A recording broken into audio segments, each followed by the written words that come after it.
မိရဲ့နေ့စဉ်ဘဝမှာစိတ်နှလုံးအေးချမ်းစွာချမ်းချမ်းသာသာနေနိုင်ဖို့အတွက်ဘာလုပ်ရမလဲချမ်းချမ်းသာသာနေဖို့အတွက်ဘာနဲ့နေရလူလောကဆိုတာသာဝနေတွေနဲ့တောကတွေရှိတယ်သားရည်သမီးရည်ဆိုတာလို့စိတ်ပူရတဲ့အချက်တွေအများကြီးရှိတယ်အဲ့ဒီလိုစိတ်ပူပြီးတော့နေတဲ့လောကကြီးထဲမှာစိတ်အေးချမ်းသာစွာဘယ်ပုံနေမလဲလို့ဆိုမြတ်စွာဘုရားရဲ့ခုံကိုအာယုံပြုပြီးတော့နေမယ်မြတ်စွာဘုရားရဲ့ခုံတွေကျေးဇူးတွေဘုရားဆိုတာနော်မဟုတ်တာဘယ်တော့မှမလုပ်ဘူးစိတ်ကြွယ်ရမှတောင်မကောင်းမှုမလုပ်ဘူးဆိုတဲ့အရဟံဆိုတဲ့ခုံတော်တွေတရားဓမ္မကိုမှန်ကန်ကိုယ်တိုင်သိတယ်ဆိုတဲ့သမ္မာသမ္ဗုဒ္ဓခုံတော်တွေအတိညာနဲ့အကျင့်စရဏဝိဇ္ဇာစရဏနဲ့ပြည့်စုံတယ်ဆိုတဲ့ခုံတော်တွေဖရာခုံတော်တွေကိုတစ်ခုချင်းတစ်ခုချင်းစဉ်းစားပြီးတော့နေမယ်ဆိုလို့ရှိရင်စိတ်ပူလောင်မှုတွေဟာတည်ငါအားဖြင့်အငြိမ့်သွားကြမှာဖြစ်တယ်မြတ်စွာဘုရားကိုအာယုံပြုနေမယ်တရားကိုအာယုံပြုနေမယ်တန်ခါကုံကိုအာယုံပြုနေမယ်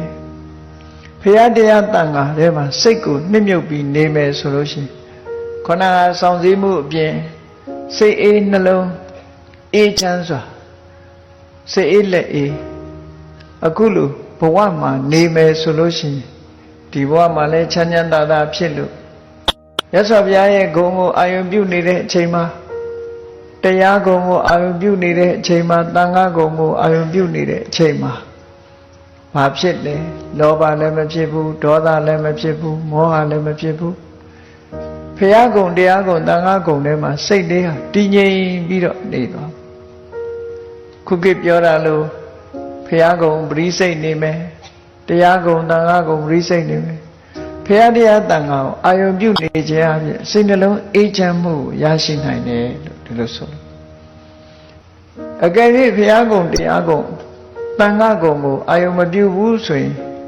နောက်ထပ်ဘာလိုအပ်ချက်ရှိတော့တခြားနိဗ္ဗာန်ရှိသေးတယ်ဆိုလို့ရှိရင်တခြားမစင်စားနဲ့မနဲ့မိုးလင်းတဲ့အခါမှာ၅ပါးသီလလေးစောင့်တည်ညရောက်တဲ့အခါကျတော့ပြန်စင်စားဒီနေ့ငါသက်ရှိတ attva ပဲတ attva များတတ်မိသလဲမတတ်မိဘူး၅ပါးသီလပြည့်စုံတဲ့ဆိုရင်ကိုယ်သီလလေးကိုတမိုးထားပြီးငါဟာဒီကနေ့ယဟနာပုဂ္ဂိုလ်